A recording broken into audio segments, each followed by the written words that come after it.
श्री गुरु चरण सरोज रज निज मन मुकुर सुधारी। वर्णहु रघुबर विमल जस जो दायक फल चार। बोलिए सियावर रामचंद्र की जय। सिय राम मैं सब जग जानी, करऊं प्रणाम जोर जुग पानी। आइए, हमारी संस्कृति की जो अद्वितीयता है वो क्या है? मनुष्य को दुख मुक्त करने की जो प्रक्रिया है संसार में, जितने भी धर्म हैं, मनुष्य को पूर्णतः दुख मुक्त नहीं कर पाते। वो स्वर्ग का लालच देते हैं, भविष्य का लालच देते हैं, लेकिन जीवन के रहते हुए हम मुक्त हो जाएं, दोष और दुख समाप्त हो जाएं, ये संस्कृति केवल हमारी है। इस संस्कृति में एक शब्द आता है दक्षिणा। दक्षिणा का क्या तात्पर्य है? संसार में दान तो पाया जाता है सब जगह। कोई दुखी है, उदास है, अभावग्रस्त है, तो हमने उसकी धन देकर के सहायता कर दी। दान असल में हमारे जीवन में धन इतना हावी हो गया है कि हम धन के अलावा किसी दान को जानते ही नहीं हैं। दान केवल धन का नहीं होता।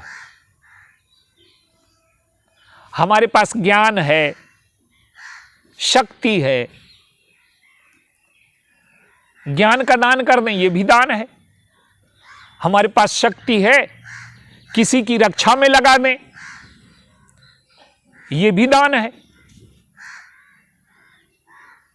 कोई अज्ञान से, दुख से, पीड़ा से करा रहा है, उसके जीवन में हम सांत्वना दे दें, तो दान के लाखों प्रकार होते हैं। संपत्ति का, बल का, ज्ञान का, सांत्वना का, जो भी आप कहें। तो दान के साथ दक्षिणा का क्या अर्थ है? देखिए, दान जीवन को विकसित करता है, जीवन की एक ऐसी ऊंचाई पर हमें पहुंचाता है कि हमारे जीवन में सुख और आनंद के नए स्रोत खुलने शुरू हो जाते हैं। हमारे जीवन की दुख और पीड़ा मिटने की चाबी है दान।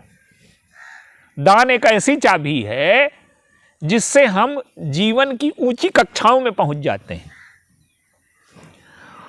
उस दान की चर्चा नहीं की जा रही जो लोभ से किया जाता है।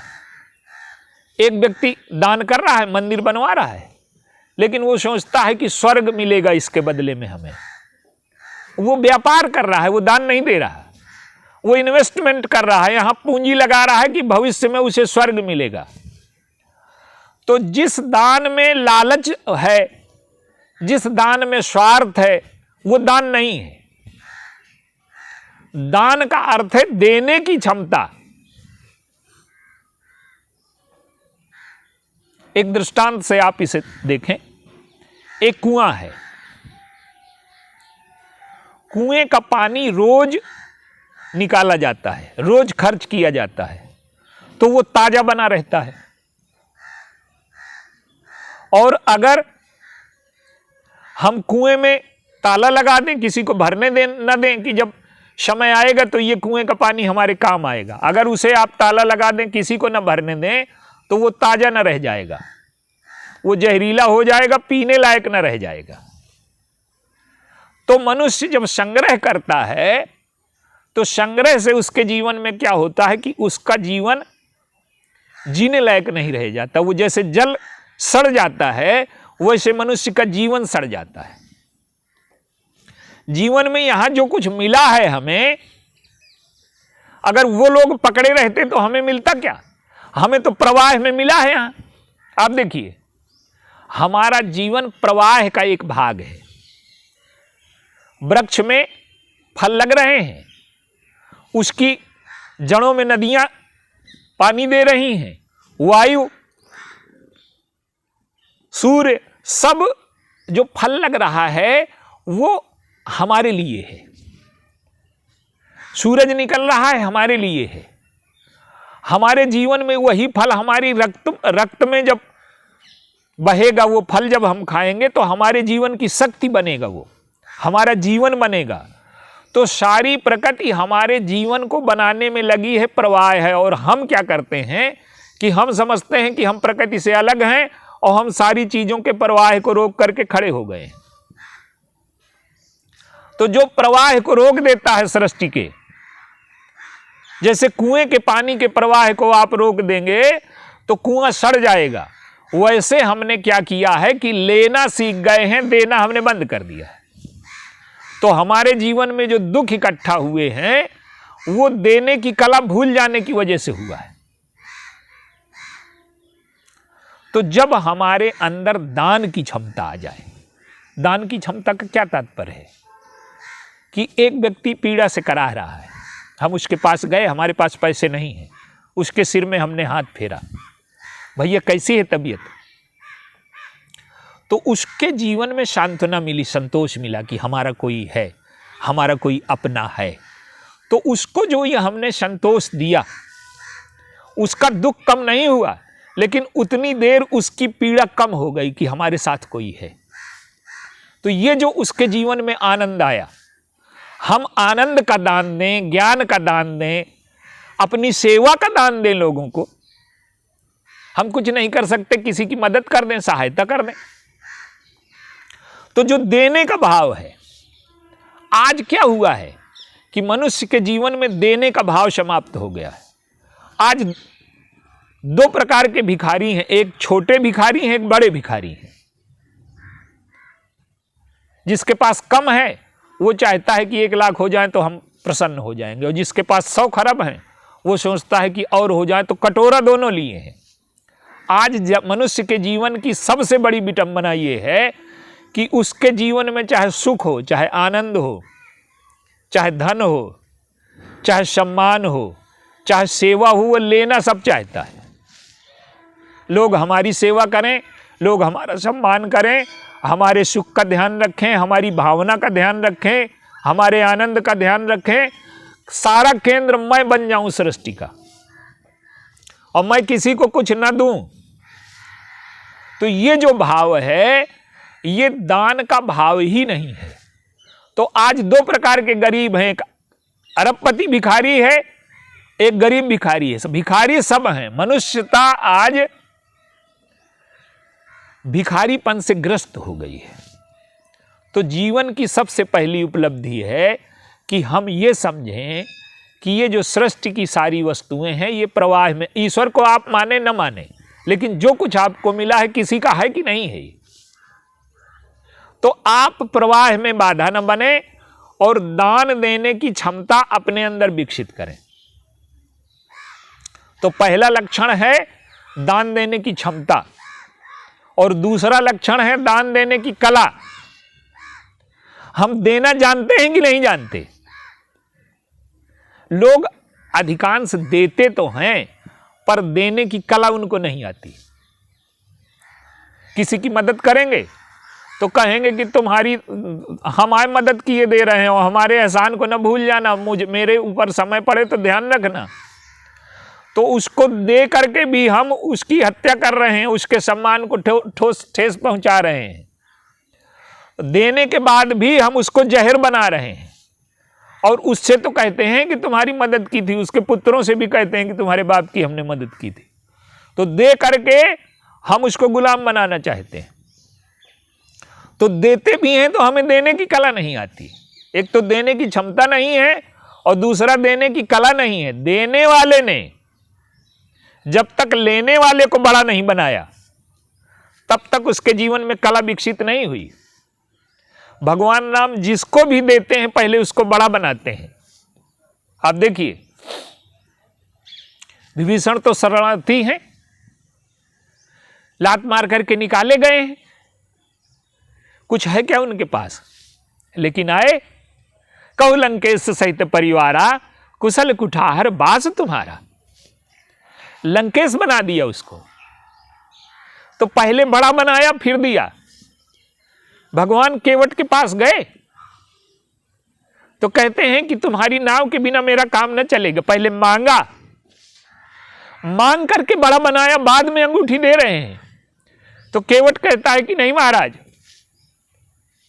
आपने मुझे मांग करके बड़ा बनाया था, मैं समझता था कि मुझसे गरीब कोई नहीं है, लेकिन सारे संसार को देने वाला जब मेरे यहां मांगने आया तब मुझे लगा कि मुझसे बड़ा कोई नहीं है, क्योंकि जो सबको देता है वो मेरे दरवाजे में भिखारी बन करके खड़ा है। तो आपने मांग करके बड़ा बनाया था, आप दे करके छोटा ना बनाइए। तो देने की सबसे बड़ी कला ये है कि हम जिसको दें उसको पहले बड़ा बनाएं।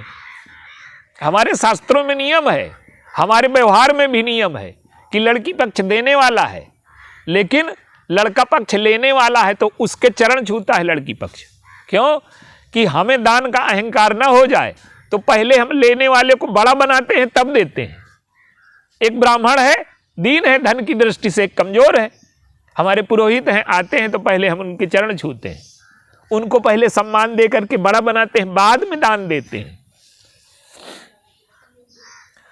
तो देने की क्षमता विकसित हो जाए, देने की कला विकसित हो जाए और देने में आनंद आने लगे।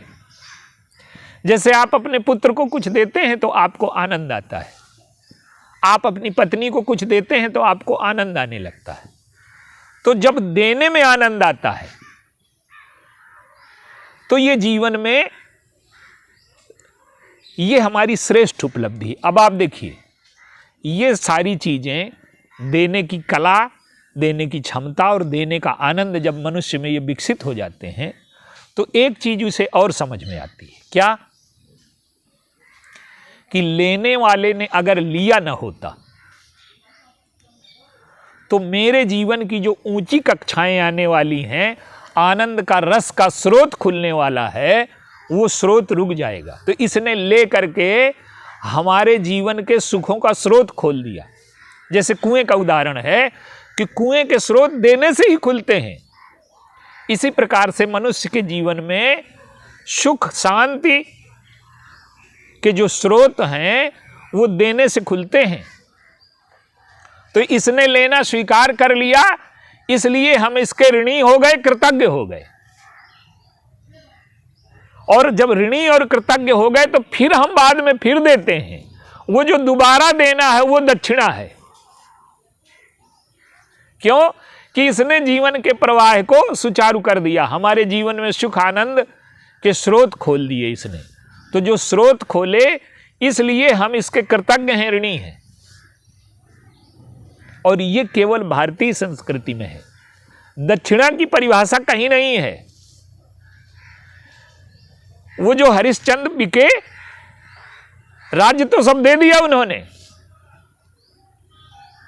ये जो वहां डोम के घर में वो दास बन करके रहे, ये विश्वामित्र को दक्षिणा देने के लिए रहे।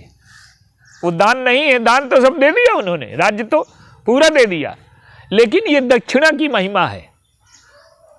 विश्वामित्र दक्षिणा देने के लिए अपने पुत्र की मृत्यु पर भी कर वसूल लेते हैं। तो ये दक्षिणा की जो अवधारणा है ये केवल हमारी संस्कृति में है। और जो दक्षिणा के सूत्र को समझ जाएगा उसे दान दे करके कभी अहंकार नहीं होगा। हम वस्तु भी दें, देखिए दान के 3 चरण हैं। हम पहले वस्तु दें और फिर उसकी ममता दें, और मैं दानी हूं इसका अहंकार भी दे दें। जब ये 3 चीजें पूरी हो जाती हैं तो दान का क्रम पूरा होता है। तो देने की क्षमता, देने की कला और देने का आनंद, 3 क्रम ये और 3 क्रम वो। जब ये 6 क्रम पूरे होते हैं तो हमारे जीवन में दक्षिणा का उदय होता है। और जब हमारे जीवन में दक्षिणा का उदय होता है तो जीवन के सत्य से हम परिचित हो जाते हैं और लेने वाले के कृतज्ञ हो जाते हैं। और हमारे जीवन में सुख और शांति, आनंद का स्रोत खोलने वाला व्यक्ति, हम उसके ऋणी हैं, कृतज्ञ हैं। यही दक्षिणा का भाव है। बोलिए सियावर राम।